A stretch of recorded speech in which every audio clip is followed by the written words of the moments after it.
Party ఓడిపోవడానికి కారణం అయ్యారు. రైట్ 1 by 1 కంక్లూజన్ తీసుకుందాం, సమయం కూడా తక్కువ ఉంది.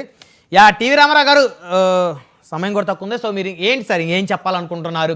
సో మొత్తానికి ఇప్పుడు తాతంశెట్టి నాగేంద్ర గారు కానీ, లేకపోతే తెలుగుదేశం మోకా ఆనంద్ సాగర్ గారు కానీ, వాళ్ళందరూ కూడా పాజిటివ్గానే ఉన్నారు. ఎక్కడో ఏదో పొరపాటు జరిగింది, ఆ పొరపాటు రాంగ్ నివేదిక ఇచ్చారు.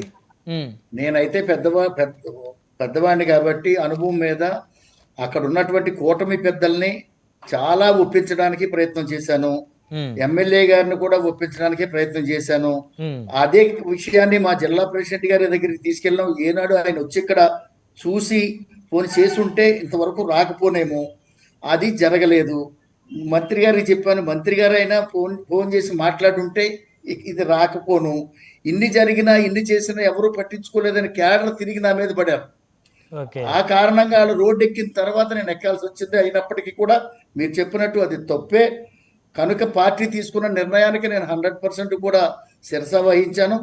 వారు ఇచ్చేటటువంటి బాధ్యతలు శిరస వంచి అనుభవించడానికి నేను సిద్ధంగా ఉన్నాను.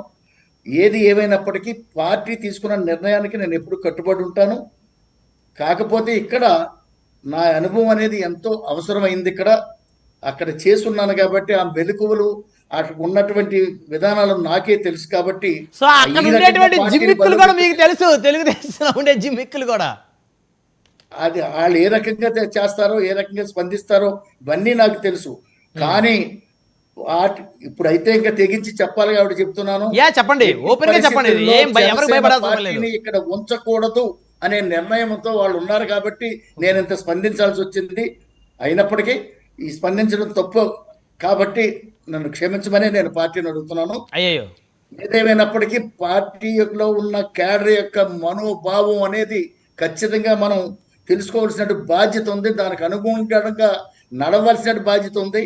పెద్దల్ని మనం మెప్పించుకోవాల్సినటువంటి బాధ్యత ఉంది. కానీ చెప్పినా స్పందించినందుకు ఈ రకమైనటువంటి పరిస్థితులు వచ్చినాయి. ఏదేమైనప్పటికీ క్షమించండి. నేను పార్టీ నా పవన్ కళ్యాణ్ గారు తీసుకునే నిర్ణయానికి నేను ఖచ్చితంగా కట్టుబడి ఉంటాను. ఆయన మంచి మనసుతో అన్ని ఆలోచిస్తారని చెప్పేసి ఆశపడుతూ భావిస్తున్నాను. సరే, ఇప్పుడు మీతో ఎమ్మెల్యే గారు ఎలా ఉంటున్నారు?